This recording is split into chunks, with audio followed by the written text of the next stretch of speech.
This is a short video on experiment 4, inductors and Faraday's law. There are several parts to this experiment, and also a long introduction you can see here.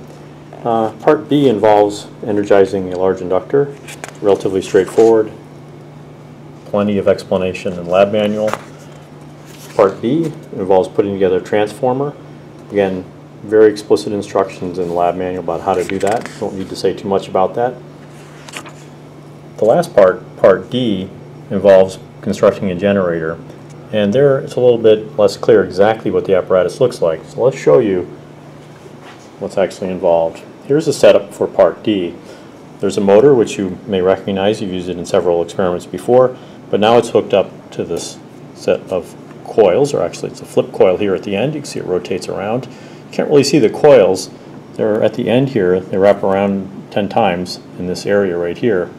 At the end we also have a magnet which produces a magnetic field basically going through the gap here, and that means it goes right through the coil as the coil turns. These two bands that are on the rod coming out of the motor are connected to these brushes, these two connections here. When the shaft spins, the motor turns the coil, that is. You'll see that there's a connection right here, right at the end, that makes contact with that brass ring to one end of the coil, and this is a brass ring on the other end. And that then is hooked up via banana plugs to channel 1 of the oscilloscope. And this scope is just showing the voltage across the coil. Now, nothing's going on right now. The coil is just sitting here, and all you see is a little bit of noise on the scope. So let's turn on the motor controller. Wrong thing. Let's turn on the motor controller.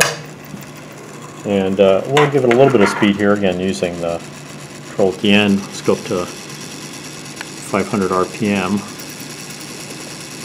right about there. And you can now see that the flip coil is turning, or the motor is turning the flip coil, and the brushes are making contact.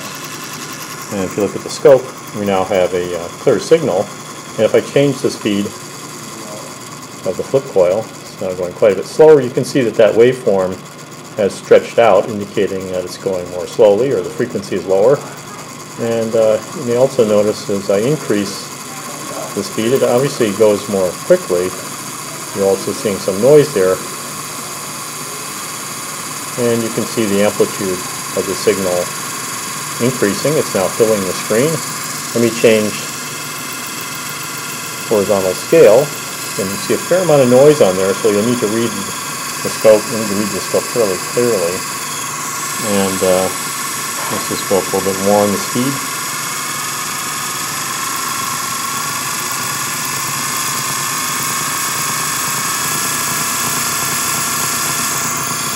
And the amplitude is increased still more on the scope.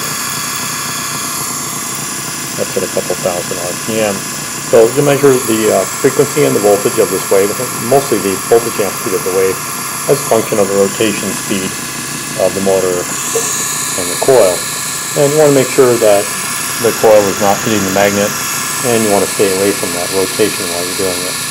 So again, fairly straightforward experiment.